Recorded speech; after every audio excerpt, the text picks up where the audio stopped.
You ever think to yourself, man, I really struggle with not eating my kids or my grandkids' food? Like I hear it all the time. The cruel joke for us is that when we're trying to eat healthy and we're trying to lose weight, we actually want to be eating the opposite of what our kids are eating. They're eating the high calorie stuff. We're supposed to be eating the total opposite foods, right? It's really frustrating because we have to make the food for them, serve it to them, right? I get it. I got 3 young girls, a couple 2-year-olds and a 5-year-old. My house has a lot of those foods that I really don't need to be eating. And I totally get it. But I'm going to tell you a little bit about what I've learned myself in my own journey and with working with a bunch of clients on this same exact issue. The first thing I want to tell you is that we are not junk food addicts. We are not sugar addicts. We are not carb addicts. As I hear this from people all the time, this kind of, I'm just an addict, right? I'm just out of control. But what I want to tell you first is that we actually have the power within ourselves to overcome these urges and these cravings and everything, no matter what's standing in our way, okay? So these behaviors like sneaking food, eating leftover food on our kids' plates, munching while we're cooking our kids' foods. I'm going to give you a real actionable tip that I use myself at the end of this. But I just want to stress to you that we have the ability to actually have those foods in our house and not overdo it. Does it sound too good to be true? It's not. Okay.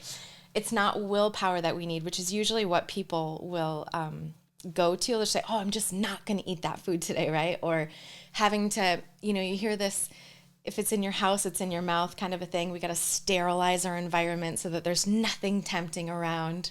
And everyone is always telling us that that is the actual, clean out your whole kitchen, clean out your pantry, that's the actual, key to this. But this doesn't work.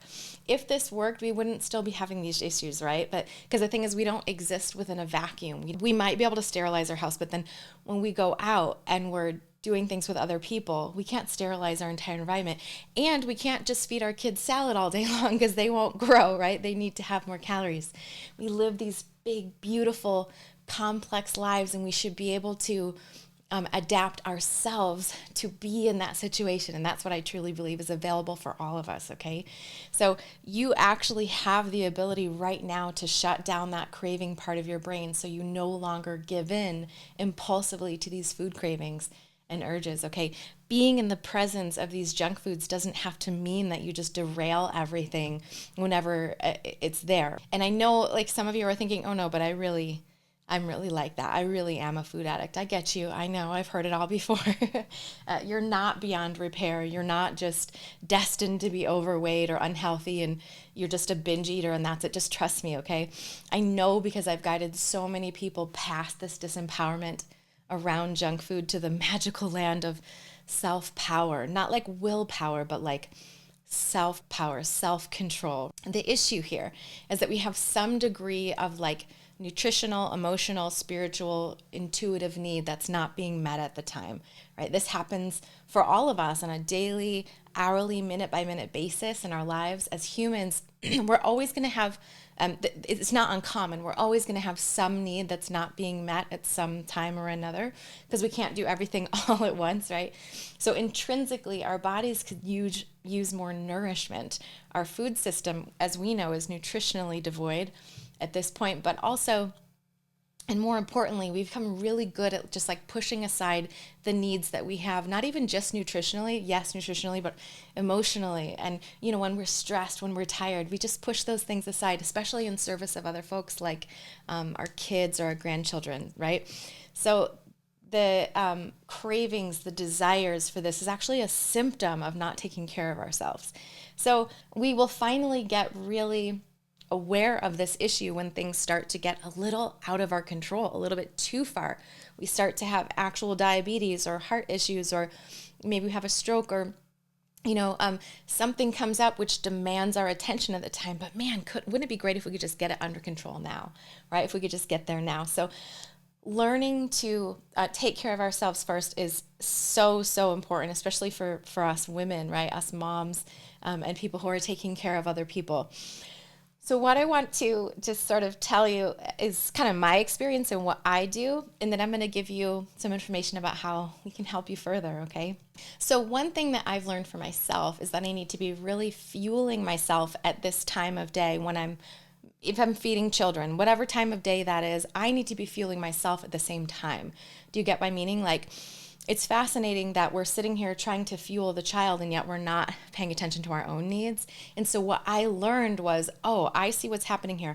I'm focusing all my attention on them and I'm not putting any focus on myself at this time. So that's when I started to take some of that time back. And I was like, no, I'm going to feed myself first in a way that gets me through this time period, the evening my hardest time is the evening when I'm trying to feed the kids dinner time. And so I realized, okay, I need to fuel myself first. And I tried to do that with like soup or a small meal. I tried to even like have a little bit of my kids' food or whatever, just as a small meal. And I noticed that I was craving and wanted to have a lot more after that. So what I decided was, well, let me flip my meals around so that I'm no longer having my salad in the earlier part of the day. And I save my salad for the evening. Now, I don't always necessarily want my salad at this time of day, but what I really do want is to get through that mealtime unscathed, right? And so I have taken yes, I'm having my salad at this time period. And what I do is I make sure that first thing I do when I start to prep anything for the evening is I start with the salad. I start with my salad first. While I'm making my salad, I might be munching on some of the veggies or things like that. I don't mind. That's fine. You could consider that snacking or whatever, but I'm fine with that. That helps me get through things. So I'm munching on the veggies from my salad and then I start prepping my kids' food. So what I want, my goal is always to have my salad done and ready to go, at least have some veggies to munch on while I'm making their food. And by the time their food is done, my salad is fully prepared and I could start eating it at any moment, even while standing up while finishing my kids' meal kind of a thing, okay? So that's what I usually do. And then we'll go to dinner time, I'll sit them down, I'll get their plates. I will have already started eating a bit. I would have already had some of that salad. And then while they're eating, because my salads are so huge on purpose, I'm eating the salad too, and it's really keeping me busy. That's why I found like when I do a soup at that time, it never works because it goes too fast and then I'm done with it and I'm watching them eat and I wish I had more food and whatever. So the salad is really the key for me in that evening time to get through those moments. And that's really what I've discovered for myself. And the reason I'm telling you this, I mean, these are practical tips that work specifically in my life, but I want you to get the idea of overall self-care, right?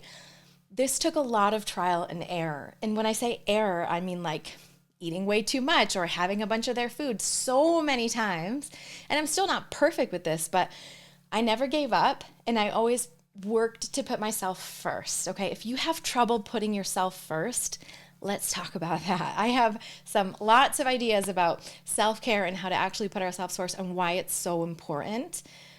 You always hear this oxygen mask thing. Well, I have a really interesting take on that, and someday I'd love to share that with you. So let me know down in the comments below what you think about this. Did this resonate with you? Is there anything in here that maybe you want to take for yourself or you have been experimenting with this yourself? Let me know what you think down below in the comments.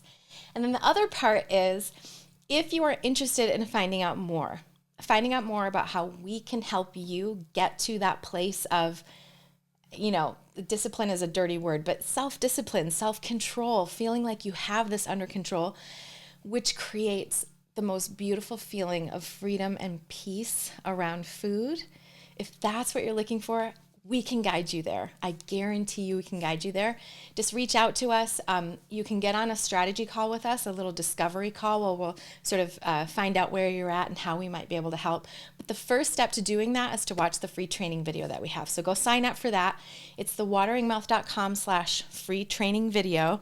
Watch that and you can book a call with us or we'll just reach out to you once you've contacted us for that video, okay? So watch that one. It's going to give you a lot more in-depth detail about the stuff I talked about in this video. And that's it for now. So let me know what you think about this one. Can't wait to see you in the next video. See you soon.